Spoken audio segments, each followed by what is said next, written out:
বিসমিল্লাহির রহমানির রহিম। আজ ডিএসএক্স এর সূচক ৩৯ পয়েন্ট বেড়েছে, লেনদেন হয়েছে ৬৩০ কোটি টাকার মতো। আজ সূচক বৃদ্ধিতে ব্যাংক সেক্টর সবচেয়ে বেশি ভূমিকা রেখেছে। ইসলামী ব্যাংক একাই ২৫ পয়েন্টের মতো, ব্র্যাক ব্যাংক প্রায় ৮ পয়েন্টের মতো, প্রাইম ব্যাংক ৫.৫ পয়েন্টের মতো, পূবালী ব্যাংক ৫ পয়েন্ট, আল আরাফা ব্যাংক ৪.৫ পয়েন্টেরও বেশি সূচক বৃদ্ধিতে ভূমিকা রেখেছে। তাহলে ৩৯ পয়েন্ট যে সূচক বেড়েছে সেটা পুরোপুরি ব্যাংকের বলা যায়। আরেকটি খাত আজকে ভালো ছিল, সেটা হলো আর্থিক খাত। তবে দুঃখের বিষয় হলো যে আর্থিক খাতের যে সকল কোম্পানি ডিলিস্টের তালিকায় আছে তাদের শেয়ারের দাম বেড়েছে। এছাড়া জেড ক্যাটাগরি বন্ধ কোম্পানির শেয়ারের দাম বেড়েছে। এগুলো বাজারের জন্য অবশ্যই ভালো নয়, ভালো লক্ষণ নয়।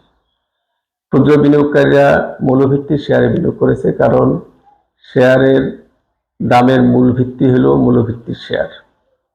কিন্তু এই শেয়ারগুলোর দাম বাড়ছে না, দিনে দিনে কমতেছে, কারণ এখানে যারা বিনিয়োগ করবেন বড় বিনিয়োগকারী তারা এগুলোতে ঝুঁকি নিয়ে এখনই বিনিয়োগ করছেন না, আস্থাহীনতার অভাবে। আস্থাহীনতা হলো আমাদের বিসেকের বর্তমান যে চেয়ারম্যান রাশেদ মাকসুদ, তিনি একজন ব্যাংকার, তিনি পুঁজিবাজার সম্পর্কে জানেন না, বুঝেন না, এসেই তিনি দায়িত্ব নিয়ে কতগুলো আতঙ্ক তৈরি করেছেন। কিছু কিছু পদক্ষেপ নিয়েছেন যেগুলো বড় বিনিয়োগকারীদের বাজার থেকে দূরে সরিয়ে দিয়েছে। কারণ তারা যদি তাদের অর্থের নিরাপত্তা না পান তাহলে তো তারা বাজারে বিনিয়োগ করতে আসবেন না। অধুনা তারা কিছুটা পজিশন নেওয়ার চেষ্টা করতেছেন, কিন্তু পুরোপুরি আস্থা এখনো ফিরে আসেনি। বাজারকে যদি ভালো করতে হয় তাহলে মূল্যভিত্তিক শেয়ারের দাম বাড়তে হবে। এই বন্ধ কোম্পানি মন্দ কোম্পানির শেয়ারের দাম যদি বাড়ে তাহলে বাজার ভালো হবে না। ক্ষুদ্র বিনিয়োগকারীদের উপকার তখনই হবে যদি মূল্যভিত্তিক শেয়ারের দাম বাড়ানো হয়, কারণ মূল্যভিত্তিক শেয়ারেই ক্ষুদ্র বিনিয়োগকারীদের বিনিয়োগ আছে। এই কয়েকটি ব্যাংক আর বন্ধ কোম্পানির দাম বাড়িয়ে সূচক পজিটিভ রাখা হচ্ছে, ক্ষুদ্র বিনিয়োগকারীদের পোর্টফোলিও ক্রমান্বয়ে কমছে। এটি বাজারের জন্য ভালো লক্ষণ নয়। বাংলাদেশ ব্যাংকের গভর্নর ৫টি ব্যাংকের শেয়ার শূন্য ঘোষণা করে একটি আতঙ্ক তৈরি করে পুঁজিবাজারকে নষ্ট করে দিয়েছে।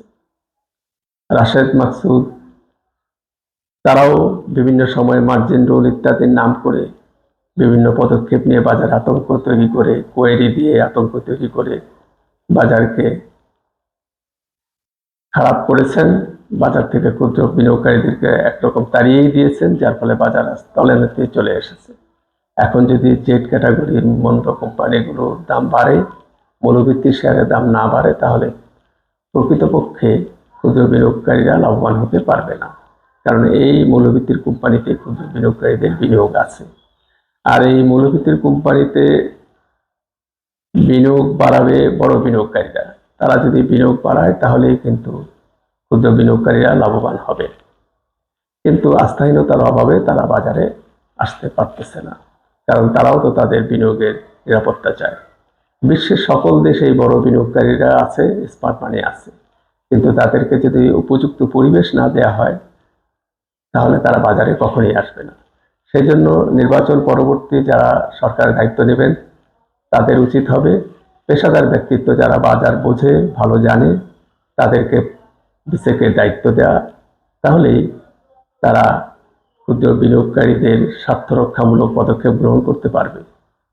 যারা বাজার বোঝেন না, জানেন না, যারা মনে করেন যে আইন তৈরি করে সব কিছু সমাধান করা যাবে, তাদের দিয়ে বাজারে ভালো কিছু হবে না।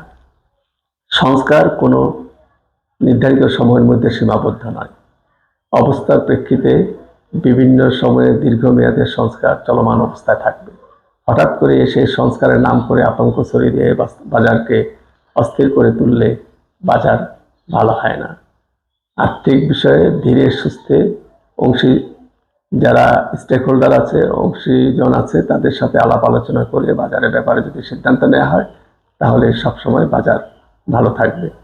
এ ধরনের পেশাদার ব্যক্তিত্ব যারা বাজার বোঝেন এবং জানেন, এ ধরনের ব্যক্তিত্বকেই আগামীতে পুঁজিবাজারে নিয়ন্ত্রক সংস্থার দায়িত্ব প্রদান করতে হবে।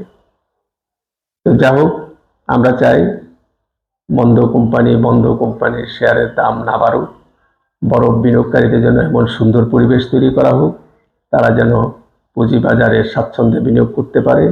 আর স্বাচ্ছন্দ্যে বিনিয়োগ করলে বাজার আগামীতে ভালো হবে। সবাই ভালো থাকবেন। আসসালামু আলাইকুম।